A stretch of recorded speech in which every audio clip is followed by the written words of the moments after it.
Penyanyi dangdut Zaskia Gotik berulang tahun yang ke-30 pada Rabu tanggal 27 April tahun 2022. Istri pengusaha asal Kalimantan, Sirajuddin Mahmud tersebut mendapatkan banyak ucapan dan kejutan dari orang-orang terdekatnya.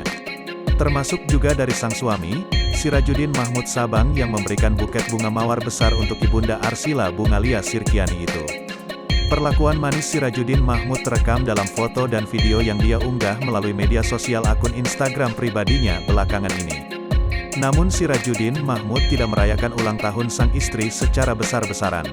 Zaskia Gotik yang kini sedang mengandung calon buah hati keduanya tersebut hanya mendapatkan kejutan dari Sirajuddin Mahmud yang diberikan di rumah. Melalui Instagramnya, Sirajuddin mengupload foto Zaskia Gotik sedang mengusap air matanya. Tangis bahagia sang perangdut pada saat mendapatkan bunga mawar merah pemberian suami tercinta dan anak-anaknya.